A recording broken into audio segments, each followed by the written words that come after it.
Saturday at 11 on WOUB. Tonight on Newswatch, Election Day is only 1 week away. What you need to know as races across the state and country are heating up. Plus, Halloween is fast approaching. We take a look into the tricks behind this year's treats. And in sports, Jeff Bowles talks to WOUB's Grant Kiefer about the upcoming men's basketball season. Newswatch starts right now.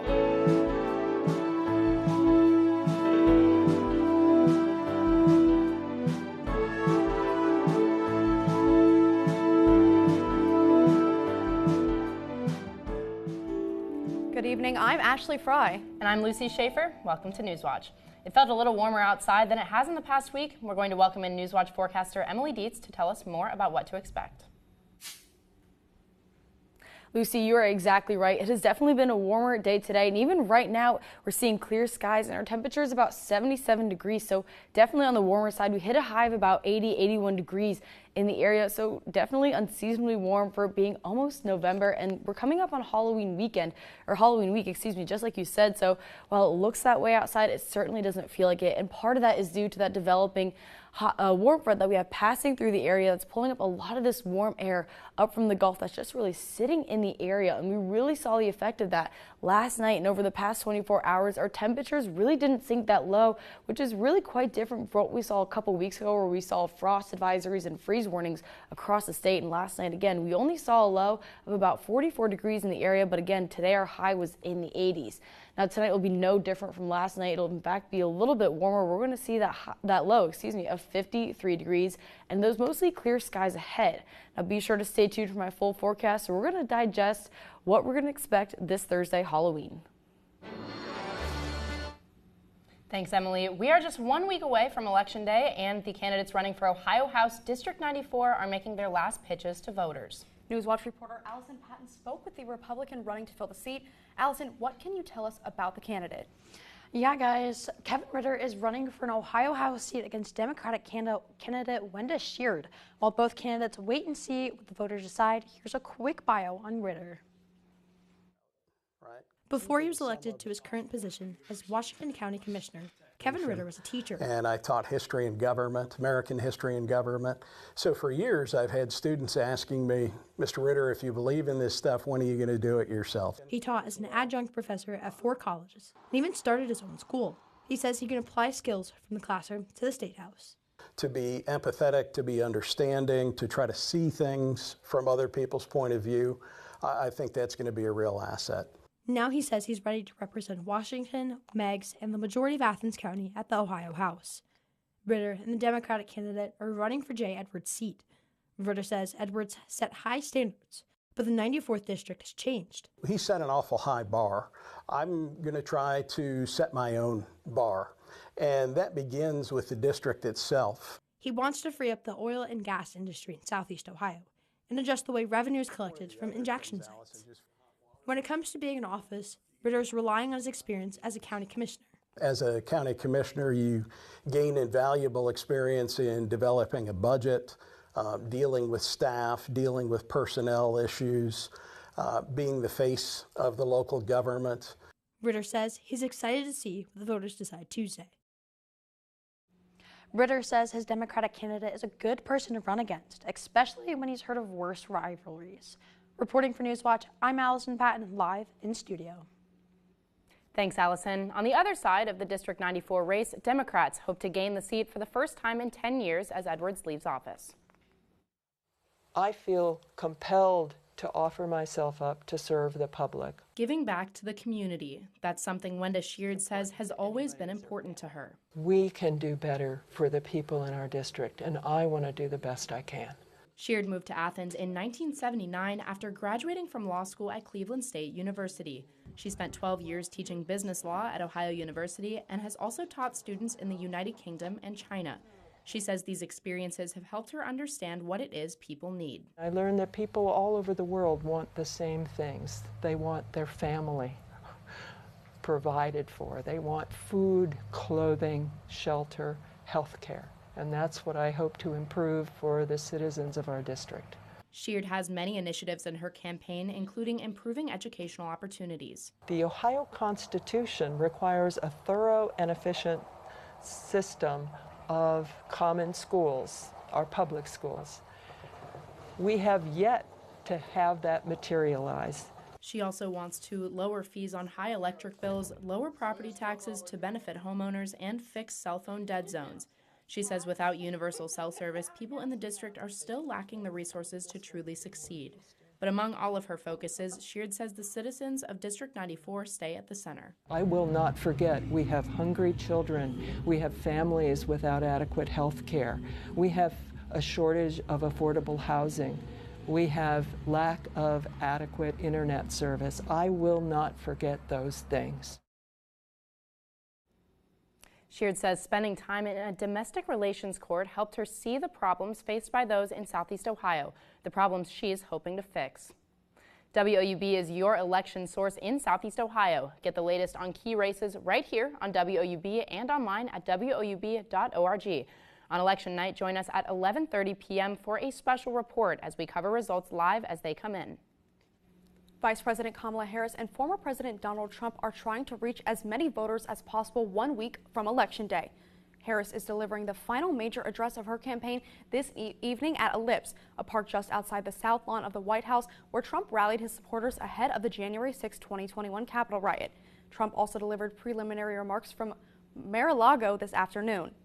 I believe that Donald Trump is unstable, increasingly unstable, and unfit to serve. I'm running on a plan to save America.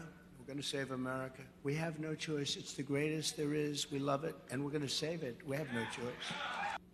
Trump also mentioned his rally at Madison Square Garden over the weekend that featured several controversial comments from speakers.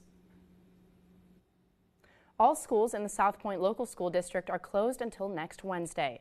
The schools initially closed Friday after a South Point Elementary School principal, Bill Christian, was stabbed at the school.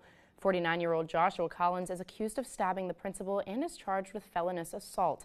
Police say Collins was upset about a child custody dispute. The district says counselors will be available at all buildings for both students and parents when classes resume on November 6th.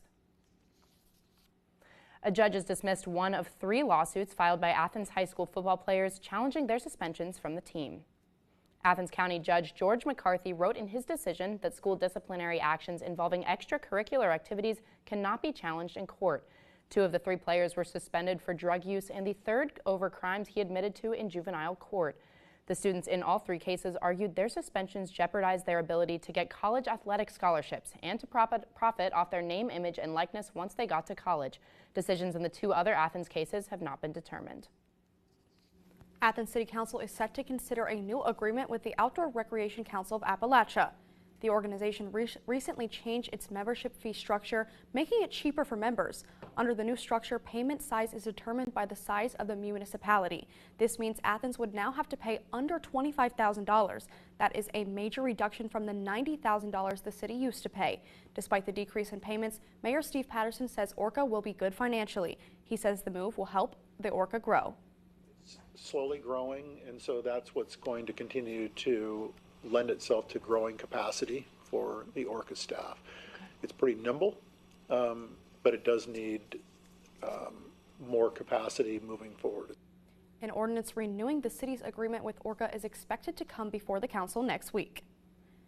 Athens city leaders remain at odds over whether mayoral reappointments require city council approval. City code says the mayor needs approval for new appointments to boards and commissions he oversees, but it is silent on whether the mayor needs approval for reappointments. The quirk in city code became a point of contention when the council took up 2 reappointments to the Board of Zoning Appeals. Council members plan to propose an amendment to city code addressing the issue. Mayor Steve Patterson says that if that's the case, the council needs to give him power to veto the council's appointments to their boards and commissions. If not, he says he may veto the amendment. The City of Athens debuts the new fire department with a ribbon-cutting ceremony today. The fire department is located at 120 East Stimson Avenue next to the highway interchange. Elected officials say the new location will allow for faster response time, as well as a better situated facility for firefighters. Mayor Steve Patterson says the project wouldn't have been possible without communal funding. It was all of you that voted on the safety levy, which generated the funding to have this building built.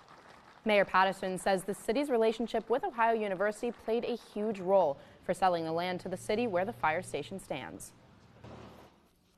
Southeast Ohio receives over $8 million to help spur economic development.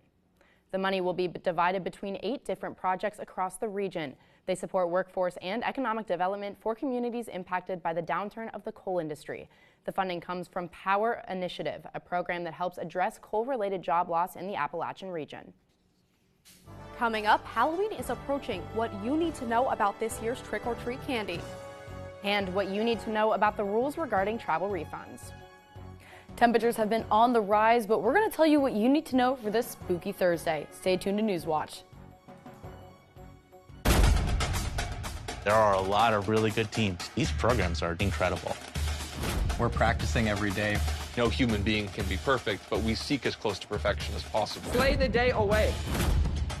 I feel everything right now. Our group dynamic hasn't been perfect. It's insane. I just don't want us to embarrass ourselves. Are you ready? Now it is showtime. Tonight at 9 on WOUB. This is you on the cusp of your next chapter. It's a passageway into something new. It just seeps into you. It's a groundbreaking moment. We can make it ours. We're coming out hot. We're starting here. It's definitely going to be a treat for their palate. What a story. She had the imagination of a genius. Each time I go up there, it's the sense of newness. 3, 2, 1. Showtime. We're all running. It's beautiful. Cherish every moment. Continue to laugh. We hope you'll join us. There is no going back. It's time for a new beginning. The Cartober fundraising drive is on. Help give back this month by donating your used car, truck, RV, or boat to our station. Donating is easy and it's tax deductible. Just call this toll-free number, schedule your free pickup, we'll tow it and give you a donation receipt. Can't donate a car? Spread the word by telling your friends or family. Learn more by calling this toll-free number or visiting us online.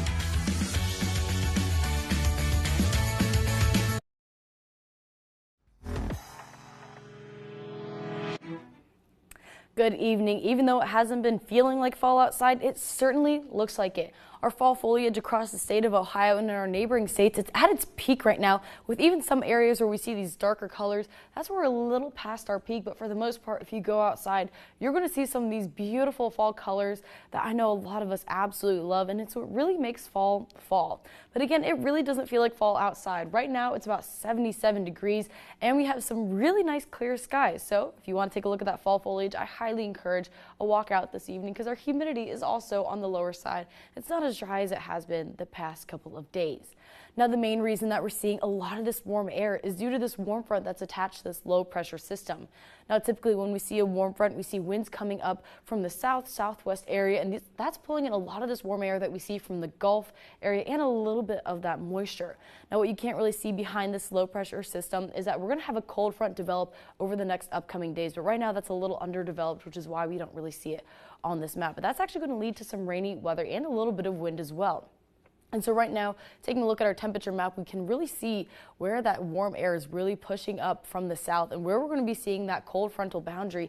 And since we have that frontal system moving from pretty cool temperatures to warm, that's again where we're going to see a lot of wind that we're seeing in Kansas City and Oklahoma City right now. So things will be a little gusty as we go into Thursday evening. But tonight, it'll be on the warmer side of things, definitely warmer than what we saw last night. It'll be about a low of 53 degrees, so not really needing a jacket, but we'll also have those mostly clear skies, so another good night to get outside. Now, tomorrow will be very similar to today, where we see that high of 78 degrees. Hopefully, we don't get up into the 80s like we were today. We'll again see those mostly sunny skies, and our overnight conditions will be pretty warm as well, with that low of 57 degrees. Now again, as we move into tomorrow, we're going to have this low pressure system and this cold front begin to develop a little bit more. And when you have this cold frontal boundary move up against this warm air, it creates this convection and creates these rain showers that we typically see along this frontal boundary right here. And we're starting to see that develop a little bit in Oklahoma and in Kansas, moving across the Great Plains area. And that's going to be pushing towards us near Thursday. So Thursday, even some spots far up north, we see a little bit of snow. Unfortunately for us, that's going to be bypassing us. So we're just going to be seeing some of these rain showers moving through the area. Now, they're not going to be nearly as intense as what we see on this map, as we see up in the Great Lakes area or in the Great Plains, but in the Central Plains, excuse me. But we'll definitely be seeing some showers late Thursday night. And I know we really want to know what's going to happen for trick-or-treating or any other Halloween activities. We're going to be seeing this in hopefully the late evening hours unless the system picks up speed. But for the most part, we're really going to be seeing those Thursday showers really starting towards the evening time. And then as we go into Friday morning, we'll still be seeing that, but that's around 2 or 3 in the morning. So for the most part, not really expecting a rainy Thursday night, which we're very fortunate about, but definitely some cloudy skies, so we'll definitely feel on the spookier side of things. Well, it's good to hear that that the rain's going to be missing us for trick-or-treating, for sure. Oh, for sure. Definitely a fortunate event, because I know being a kid, you always hate to wear a jacket over your costume, and especially trick-or-treating out in the rain. Trick-or-treating in cold is one thing, but definitely the rain's not really that fun. I have to know, what do you guys think is the most overrated Halloween candy? I'm not a fan of Skittles, personally. I don't like Skittles. That's fair. I definitely never liked Almond Joys. Those ones always went to my dad. Yeah. I love Almond Joys. Really? I would look forward to getting them. What's your least favorite though, or what's your? I don't like Smarties at all. Oh really? That was my favorite as a kid. I love Smarties. Really? Yeah, I'm not a big anything. I love chocolate. Anything other than chocolate, I was always disappointed to get. I think that's why I don't like Skittles either. Because you're a Well, thanks, Emily. If your favorite Halloween candy has chocolate in it, you're probably paying more for it, but getting less. Higher costs for sugar and cocoa have boosted the cost of chocolate in recent years, and candy makers need to keep up. Karen Kafa is crunching the numbers. This Halloween, your favorite chocolate treat may seem a little smaller, or there may be fewer in the bag. If people want chocolate, it's still going to be there. Production is still going, but it's just going to cost more. That's because of the supply of a key ingredient, cocoa. David Branch of Wells Fargo's Agri-Food Institute says recent years have brought tough growing conditions to West Africa, responsible for more than 70% of the world's cocoa supply. The major cocoa producing region of West Africa has essentially had 3 years of declining production and crops due mainly to multiple weather events that just seem to be piling on. The International Cocoa Organization projected in August that global cocoa production this season would fall by 14.2%. The supply squeeze felt by major confectioners who had also dealt with higher sugar prices before they fell back this year. We've seen sugar prices this year drop from the highs we've seen the last 2 years, so that's a positive note for this. So confectioners have been more creative this Halloween, swapping out layers of chocolate for things like wafers and nuts, combining chocolate and non-chocolate items in variety bags, and making treats a little smaller. The good news for chocolate lovers, weather conditions have improved for this year's crops, which will eventually boost supply. In Washington, I'm Karen Kafa. Before your next takeoff, take a look at your new passenger rights. The Transportation Secretary says automatic airfare refund rules took effect yesterday. If your flight is disrupted and you don't rebook, you get an automatic cash refund within 20 days. That applies to cancellations, domestic delays of 3 or more hours, and international delays of at least 6 hours. The airline knows that anybody on a flight that's going to get canceled is going to get their money back. It gives them more of a reason to make the investments and the realistic schedules that prevent that from happening to you in the first place. Separate rules mandate a luggage fee refund if you don't get your bag by a certain time, and refunds for prepaid services like seat selection and Wi-Fi if you don't receive them. Next in sports, Ohio men's basketball tips off its season in just 6 days. Hear from the man at the helm, Jeff Bowles, to preview the 2025 season.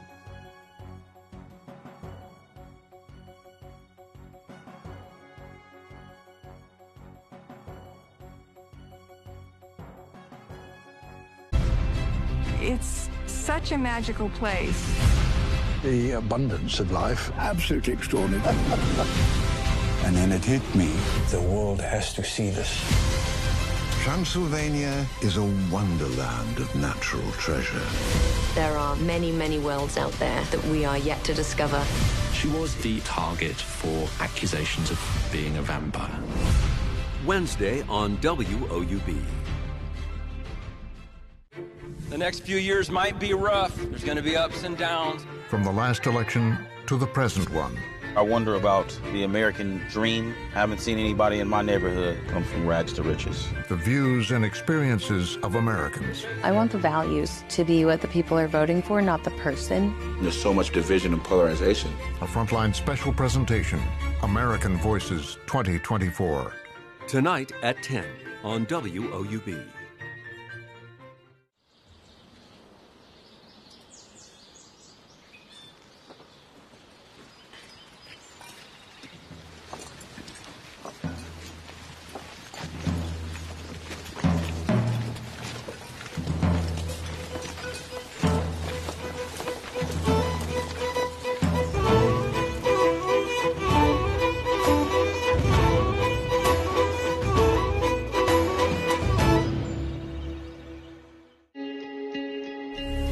We cover all the angles. We report the facts. We find clarity. PBS is here, delivering the credible, reliable, thoughtful election coverage you need to make informed decisions. PBS, your trusted election source.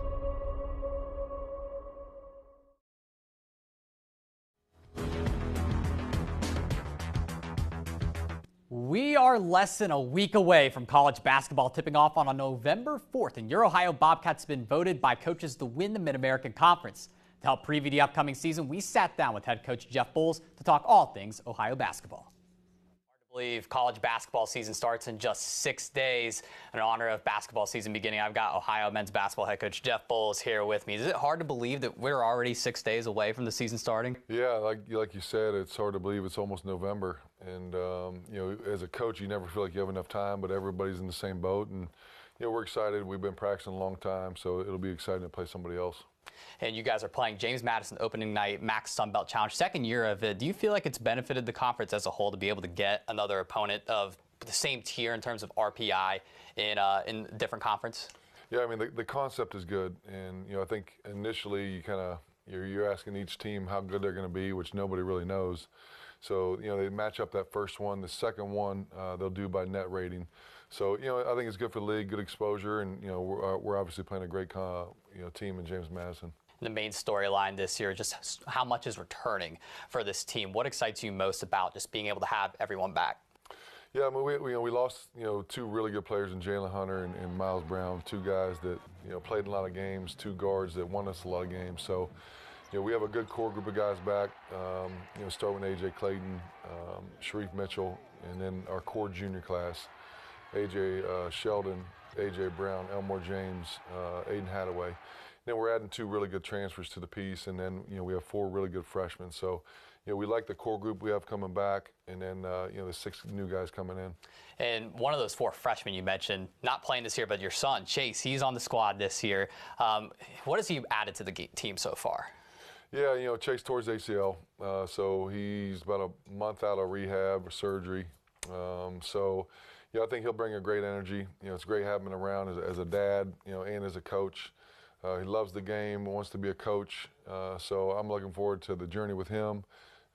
Wish he could have played this year, but, the process and journey for him is a little different, so it'll be good to have him around. When's the last time you were his coach?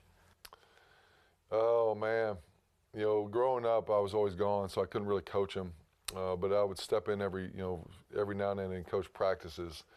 It was a little different. But, I talked to some, Tom Izzo, Danny Hurley, Porter Moser, all had their sons walk on. And they said 100% would be the best thing you ever do. So, we did it. And he decided he had some Division III opportunities to play. Wanted to be around us, loves Ohio University, loves the guys on the team. So it'll be good to have him. And finally, the NCAA tournament is obviously a big goal.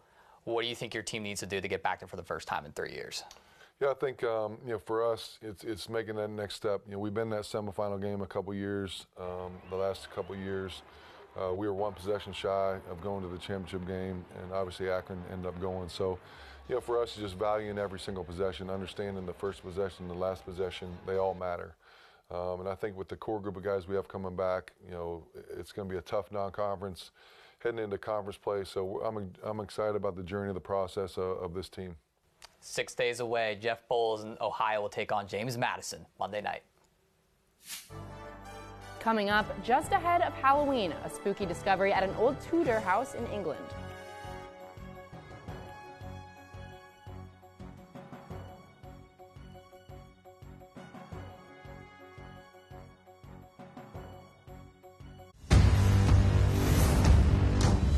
No world is truly unchanging. This is nature at its absolute finest. Our daughter, she's gone missing. I should leave this alone. But you won't. He's doing things no one had ever done before, and that is astounding. It's absolutely mind-boggling.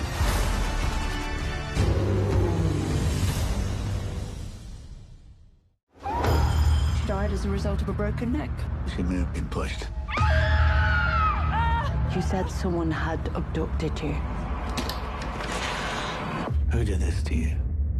Give us a name, Tara. She's been lying to you. Easy now. Clearly, she's trying to set me up. Sunday at 8 on WOUB. On Masterpiece Mystery. Hello, Judith Potts. Susie Harris. Oh, you came, both of you. Someone's been busy. If I find any of you near either case again, I'll arrest you for obstruction. We're not going to stop investigating, are we? Not on way. you, Nellie. You think there's a link? Very possibly. The Marlowe Murder Club on Masterpiece Mystery. Sunday at 9 on WOUB. In hospital, you deal with cases. On the district, you deal with people. When mothers come to us, they bring everything they are with them. There's nothing nicer than a fresh start. You have done your best. Sometimes our best must be enough. We're gonna take good care of you. We're with you now.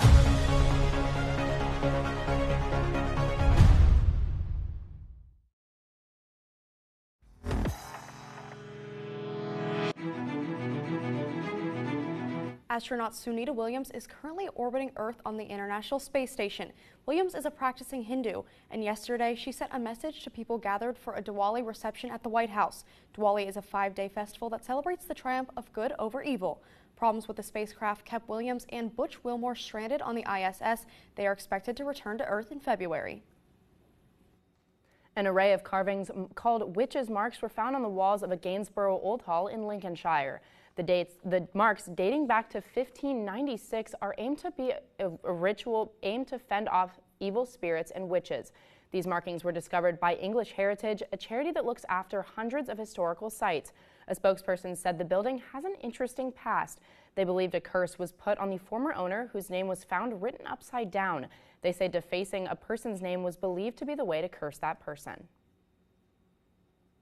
Such a perfect story for the season. It's kind of spooky, but I love Halloween, so I definitely liked it. No, I agree with you. What are your guys' favorite Halloween movies? I'm not a scary movie person myself.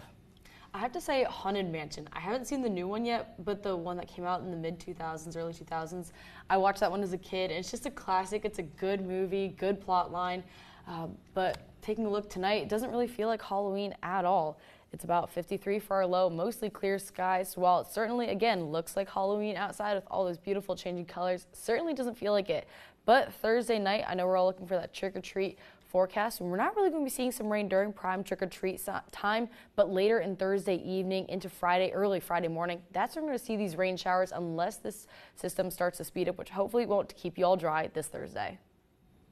That does it for our broadcast this evening. Thanks for watching. For Allison Patton, Grant Kiefer, and Emily Dietz, I'm Ashley Fry. And I'm Lucy Schaefer. Stay tuned for the PBS NewsHour coming up next. Have a great night.